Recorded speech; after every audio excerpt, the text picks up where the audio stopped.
Authorities in Los Angeles have been giving more details about their investigation into the deaths of the actor Gene Hackman and his wife Betsy Arakawa. At 70, Denzel Washington has seen a lot, but nothing prepared him for losing a lifelong friend like Gene Hackman. Not in this case, probably only because we had worked together before. We had done a movie 10 years ago called Power. We didn't have scenes together. Hackman was a true star in Hollywood.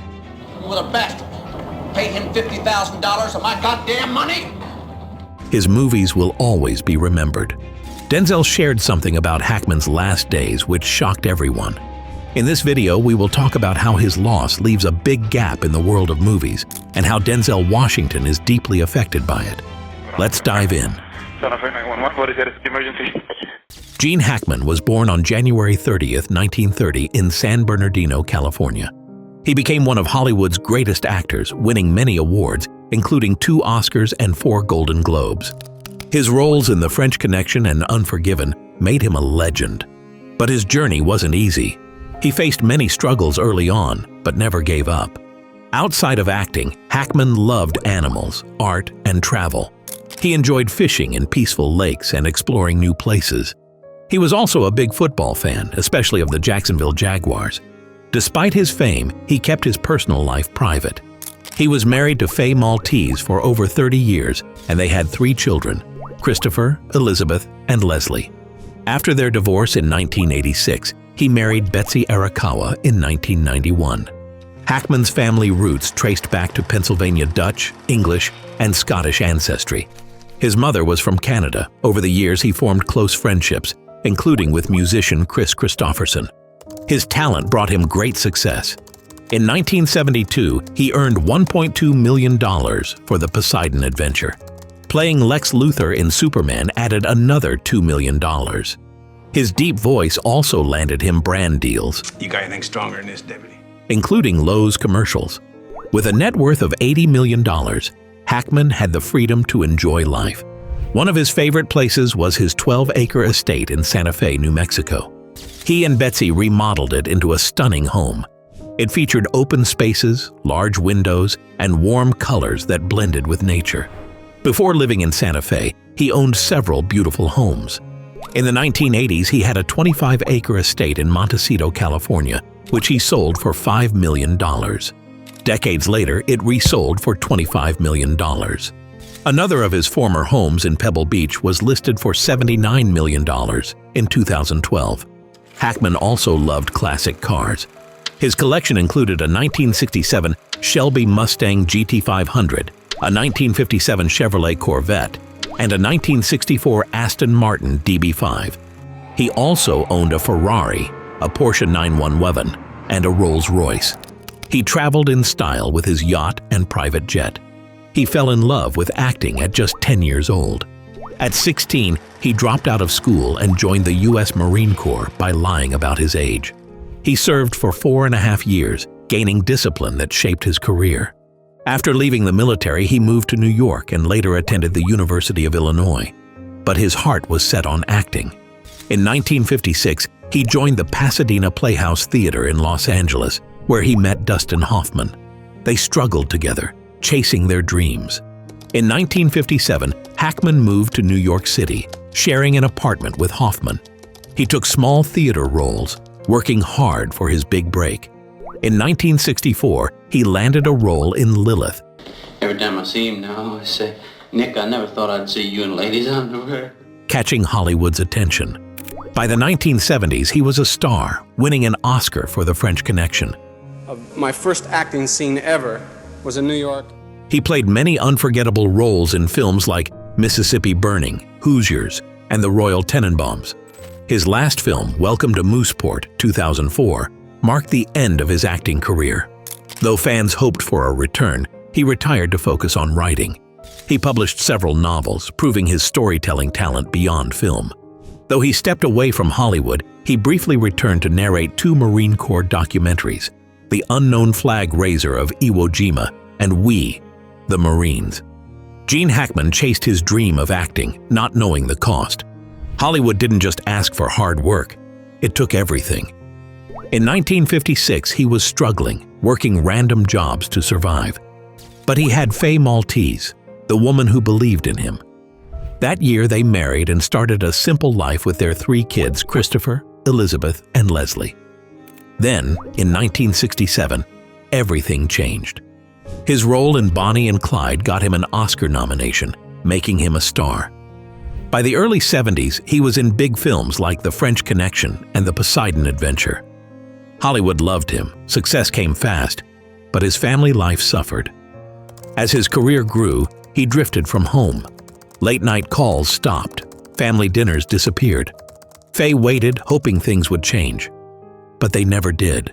After 30 years, they quietly divorced in 1986. Later, Hackman admitted, "I was gone too long. I have no advice to give." His regrets didn't end there. In 1962, his mother, Anna, died in a fire.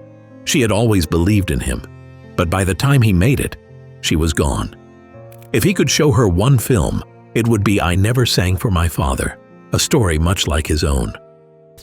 In 1982, his best friend, Norman Gary, died suddenly.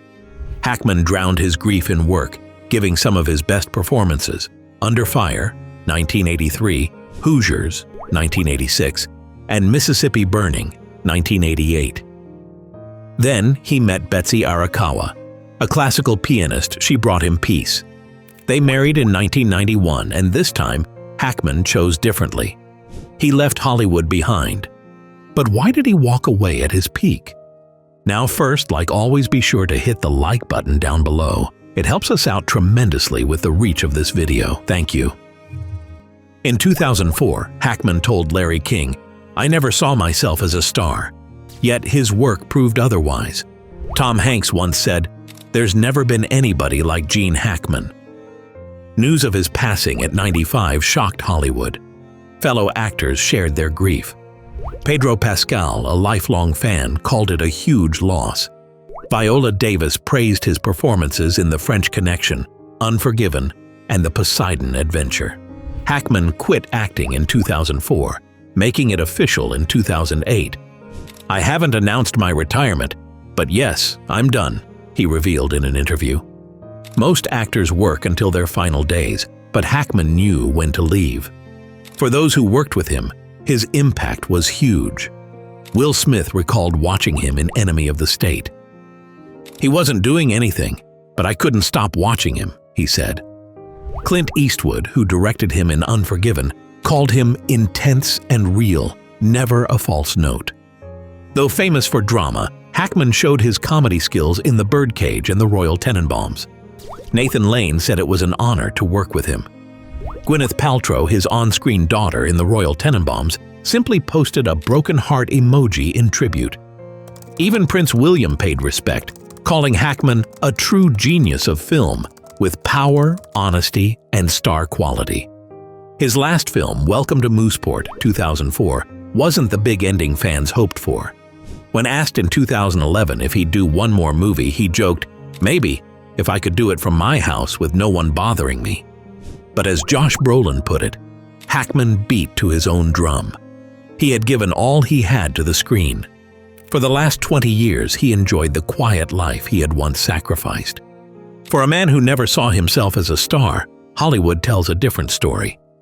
But what made Gene Hackman's bond with Denzel Washington so unique? Gene Hackman and Denzel Washington, two legendary actors who only worked together once in Crimson Tide. Their impact on Hollywood is huge, yet neither has a star on the Walk of Fame. Both love history. Hackman even wrote a Civil War novel, Escape from Andersonville, though he never played a Civil War character. Washington, however, won his first Oscar for Glory, 1989, a powerful historical film. They also starred in westerns. Hackman played a tough sheriff in The Quick and the Dead, 1995. Washington became a gunslinger in The Magnificent Seven, 2016. Their strong screen presence made them Hollywood legends. Both won 2 Oscars. Hackman won for The French Connection, 1971, and Unforgiven, 1992. Washington won his second for Training Day, 2001. They mastered roles that blended hero and villain, showing their deep talent. Yet they still don't have stars on the Hollywood Walk of Fame. It's surprising given their incredible careers. Their only movie together, Crimson Tide, 1995, was unforgettable. Directed by Tony Scott, it's one of the best submarine thrillers ever. Hackman played Captain Ramsey, a strict leader, while Washington played Hunter, a smart and calm officer. They clashed over a nuclear crisis, creating intense drama. The tension was real. Ramsey followed orders without question. Hunter thought carefully before acting. Their battle of ideas made the film gripping. Washington later called it one of his most exciting roles. Toe-to-toe with Hackman. Gene was great, Washington said. That was the best part of Crimson Tide, facing off against him, Washington also added. He also praised the movie's deep themes about tough moral choices. These two men, so different, facing a life-or-death decision. Who's right? Who's wrong? What if I was wrong? Washington wondered. Hackman's performance was intense. His character was powerful and unpredictable, keeping audiences on edge. Then, tragedy struck. The world was shocked by the sudden death of Gene Hackman. Even worse, his wife, Betsy Arakawa, and their dog were also found dead in their home in Santa Fe, New Mexico. The cause is still unknown. Authorities are investigating. Denzel Washington was devastated. When I heard about Gene and his wife, I couldn't believe it, he said. The case remains a mystery. Was it an accident? Was there foul play? Until more details emerge, Hackman's loved ones can only wait for answers. Washington, like many in Hollywood, wants a full investigation. The truth must come out.